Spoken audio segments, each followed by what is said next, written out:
ہماری درسگاہ میں یہ جو استاد ہوتے ہیں، ہماری درسگاہ میں یہ جو استاد ہوتے ہیں، حقیقت میں یہی تو قوم کی بنیاد ہوتے ہیں۔ سنیر و داد ہم جب بھی کسی کی کامیابی کی، سنیر و داد ہم جب بھی کسی کی کامیابی کی، ہر ایک روداد میں یہی مرکز روداد ہوتے ہیں۔ محترم جناب پرنسپل صاحب، اساتذہ کرام، مہمانان گرامی اور میرے مکتب ساتھیوں، السلام علیکم۔ میری آج کی تقریر کا عنوان ہے استاد کا مقام۔ صدر علی وقار، مجھے اس موضوع پر بہت سنبھل کر بات کرنی ہے، کیونکہ بات ہے استاد کی عزت و تکریم کی۔ ادب بھی کرینہ ہے محبت کے کرینوں میں، ادب بھی کرینہ ہے محبت کے کرینوں میں، استاد بھی ایک نگینہ ہے جنت کے نگینوں میں۔ صدر علی وقار، طالب علم اور استاد کا رشتہ تمام رشتوں سے مقدس اور پاکیزہ ہے، کیونکہ استاد گما کو یقین میں بدلتا ہے، بنجر زمین کو کھلیان بنا دیتا ہے،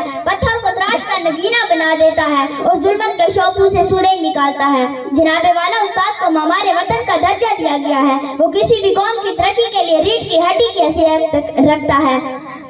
آخر پر میں ان شعر سے اجازت چاہوں گی۔ اتنی محبتوں سے پہلا سبق پڑھایا، اتنی محبتوں سے پہلا سبق پڑھایا، میں کچھ نہ جانتی تھی سب کچھ مجھے سکھایا، پہنچا دیا فلک تک استاد نے یہاں سے، پہنچا دیا فلک تک استاد نے یہاں سے، واقف نہ تھی ذرا بھی اتنے بڑے جہاں سے وصل۔ یہ تھی عائشہ آفتاب جو کہ اکثر تقریر پیش کر رہی تھی۔